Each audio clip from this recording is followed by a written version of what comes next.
Ketika menentukan sampel pada kualitatif, yang menjadi pertanyaan kita adalah how large should the sample be?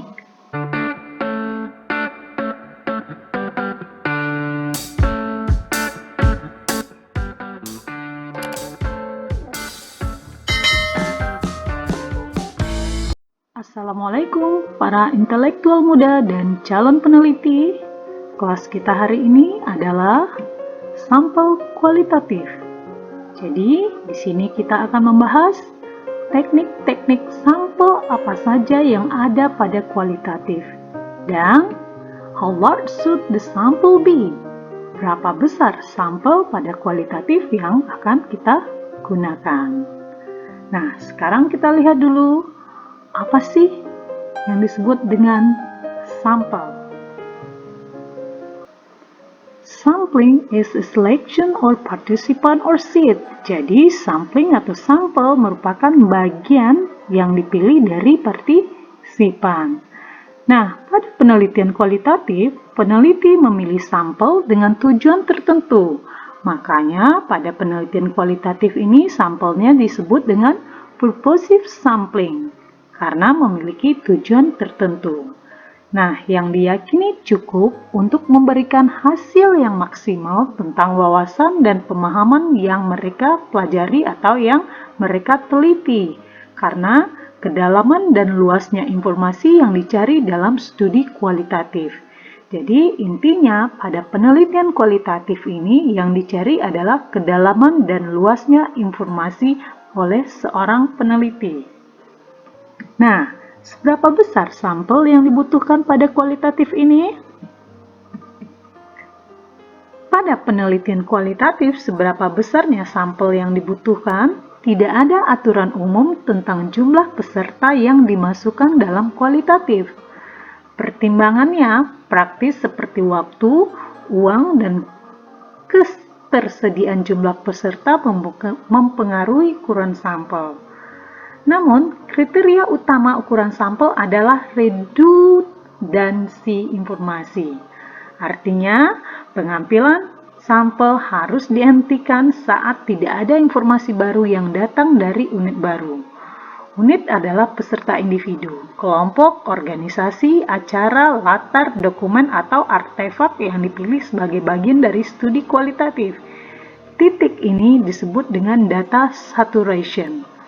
Nah, my lovely one, jadi pada kualitatif ini kita tidak bisa menentukan seberapa jumlah atau seberapa banyak sampel yang akan kita gunakan. Tergantung nanti waktu, uang, dan juga ketersediaan jumlah peserta yang mempengaruhinya. Dalam hal ini, pengambilan sampel bisa kita hentikan jika informasi yang kita butuhkan sudah kita dapat atau sudah kita penuhi. Namun, jika belum juga, kita akan terus mengali dan mencari sampel-sampel lainnya untuk melengkapi data ini. Nah, jika sudah dihentikan, dan tidak ada informasi yang baru lagi tentang hal yang akan kita teliti, maka pada titik tersebut kita sebut data saturation. Jadi data kita artinya sudah stop. Kita sudah berhenti untuk mengumpulkan data dari sampel. Nah, sekarang kita lanjut. Berapa variasi pada purposive sampling digunakan dalam penelitian kualitatif? Jadi, kita akan melihat berapa tipe-tipe purposive sampling yang bisa kita gunakan pada kualitatif ini, menurut Mills, Huberman, dan Marshall, dan Grossman. Oke, sekarang kita lihat. Yang pertama, comprehensive sampling. Kedua, critical case sampling. 3, maximum variation sampling. 4, extreme, deviant, or unique case sampling. Typical case sampling. Selanjutnya, negative of discrepant case sampling. Kemudian, homogeneous sampling, snowball, chain, or network sampling, intensity sampling, Stratified purposive sampling, random purposive sampling, theoretical or theory-based sampling, criterion sampling, dan juga opportunistic sampling, terakhir convenience sampling. Nah, jadi ada berapa macam purposive sampling yang bisa kita gunakan? Coba kita hitung. 1, 2, 3, 4, 5, 6, 7, 8, 9, 10, 11, 12, 13, 14, 15. Jadi, menurut Mills and Haberman and Marshall and Rosman, ada 15 jenis purposive sampling yang bisa kita gunakan dalam penelitian kualitatif. Nah, sekarang kita lihat satu persatu. Oke, comprehensive sampling. Apa sih comprehensive sampling?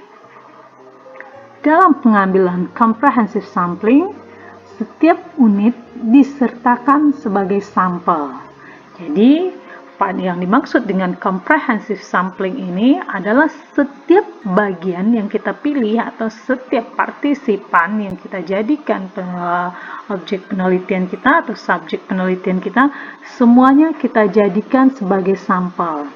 Misalnya, studi terhadap siswa tunagrahita di perguruan tinggi.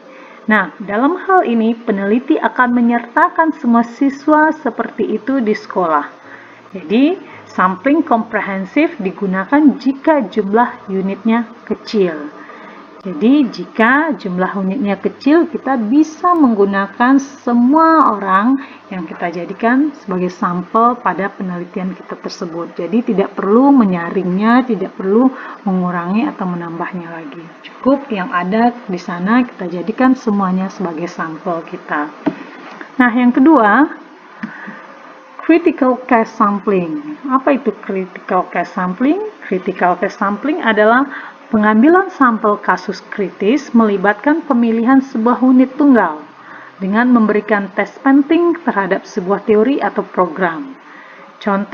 Contohnya memilih satu sekolah yang telah memutuskan untuk mengadopsi program karakter pendidikan, untuk mengubah budaya sekolah dan mengamati sekolah selama setahun untuk mengetahui dampaknya tentang perilaku dan interaksi di sekolah. Pemeriksaan kasus kritis dapat meningkatkan kemampuan untuk mengeneralisasi atau menerapkan temuan pada kasus lain. Jadi pada critical case sampling ini kita cukup memilih sebuah unit tunggal untuk kita berikan tes penting tentang sebuah teori atau program. Jadi misalnya kita ada program. Di sini programnya adalah program tentang karakter pendidikan untuk mengubah budaya sekolah. Kemudian diaplikasikannya di satu sekolah. Kemudian diamatinya selama setahun, dilihat dampaknya. Nah, jadi yang menjadi sampelnya cukup satu unit itu, cukup satu sekolah secara keseluruhan. Nah, yang seperti ini disebut dengan sampel critical case. Oke, next. Maximum variation sampling. Maximum variation sampling dalam pengambilan sampel variasi maksimum ini, satuannya adalah termasuk yang memaksimalkan perbedaan pada karakteristik yang ditentukan. Misalnya, studi siswa sekolah menengah di Padang dapat mencakup siswa dari sekolah yang berbeda lokasi, karakteristik siswa, keterlibatan orang tua, dan faktor lain. Jenis pengambilan sampel ini menunjukkan perbedaan tetapi juga dapat mengidentifikasi kesamaan di seluruh unit. Jadi banyak yang akan terlibat dalam sampel ini. Oke, kita lanjut berikutnya. Extreme, deviant, or unique case sampling. Jadi, pemilihan sampel pada kasus ekstrim merupakan pemilihan sampel yang tidak biasa atau sifatnya khusus. Misalnya, seorang peneliti meneliti di sekolah dasar dalam kota dengan kemiskinan tinggi, namun tes membaca dan matematikanya patut untuk dicontoh. Nah, jadi ini merupakan suatu hal yang menarik, bukan, untuk diteliti? Nah, penelitian semacam ini dapat mengidentifikasi bagaimana cara mengajarnya, metode pengajarannya, dan karakteristik siswa yang mungkin relevan dengan kinerja superior mereka. Nah, Pada penelitian ini bisa kita gunakan jenis penelitiannya case study dengan menggunakan sampel extreme, deviant, or unique case sampling ini. Selanjutnya, typical case sampling. Nah, pengambilan sampel typical case, kasus khusus ini juga, ini memilih unit yang dianggap khas dari fenomena yang akan dipelajari. Dalam studi di sekolah dasar, contohnya ini ya, dalam sebuah studi di sekolah dasar, Anda akan memilih sekolah yang dianggap biasa daripada sekolah yang berprestasi tinggi atau sekolah yang berprestasi sangat rendah. Nah, pendekatan ini menyoroti apa yang normal atau rata-rata. Jadi, mencari suatu kasus yang khusus ya, yang khusus di antara sekolah-sekolah yang banyak. Nah, ini agak mirip tadi ya dengan unique case sampling tadi. Oke, selanjutnya negative of discrepant case sampling. Pada metode pengambilan sampel ini, peneliti akan sengaja mencari sampel dan tidak mengkonfirmasikan dengan teori yang sedang dikembangkan.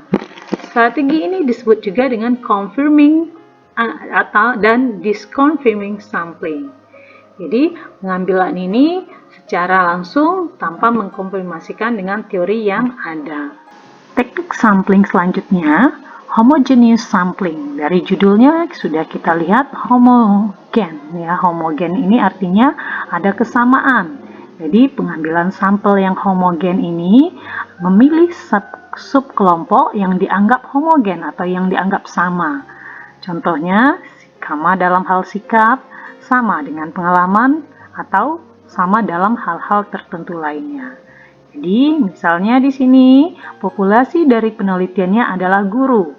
Nah, peneliti memilih sampelnya hanya guru pendidikan bahasa Inggris saja. Jadi, pendekatan ini dapat digunakan dengan kelompok fokus wawancara. Jadi, dalam hal ini, kita hanya memilih sesuai dengan kehomogenitasannya atau sesuai dengan kesamaan saja.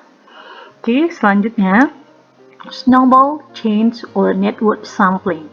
Jadi sampling atau sampel bola salju, rantai atau jaringan. Nah, ini terjadi ketika subjek yang pertama kali dipilih menyarankan nama orang lain yang sesuai untuk sampel. Misalnya, A yang kita wawancarai, kemudian dia menyarankan B untuk mendapatkan informasi lebih lanjut. Jadi, peneliti melanjutkannya kepada B. Selanjutnya, B juga menyarankan, atau karena B kurang sedikit informasinya, kita bisa menambahkannya kepada sampling selanjutnya, kepada C. Nah, jadi begitu seterusnya. Pengambilan sampel seperti ini terjadi saat calon responden tidak terletak di pusat tetapi tersebar. Misalnya, peneliti meminta seorang guru yang telah dinominasi untuk penghargaan pengajaran bahasa Inggris untuk menyebutkan siapa yang dianggap sebagai pendidik atau guru bahasa Inggris yang patut dicontoh. Jadi, dia menanyakan kepada guru yang telah dinominasikan, kemudian guru tersebut juga memberikan jawaban atau menyarankan guru yang lainnya. Kemudian digali informasi lagi kepada orang berikutnya, sehingga sampai pada titik data atau informasinya lengkap atau sudah tidak ada lagi informasi terbaru yang didapatkan baru berhenti. Jadi itulah snowball atau chain or network sampling. Oke, selanjutnya intensity sampling. Nah, pengambilan sampel intensitas melibatkan pemilihan peserta yang menunjukkan berbagai tingkat fenomena yang menarik bagi peneliti. Di sini, peneliti akan memilih beberapa kasus pada masing-masing dari beberapa fenomena tersebut. Misalnya, peneliti dapat memilih beberapa siswa berprestasi rata-rata, dan berprestasi rendah.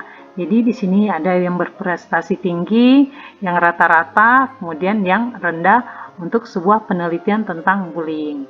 Jadi data yang didapat tentang bullying ini ada dari siswa yang tinggi prestasinya, yang rendah, dan yang rata-rata. Jadi semuanya melibatkan dari berbagai tingkat kecenderungan atau tingkat prestasi siswa tentang bullying ini. Oke, next.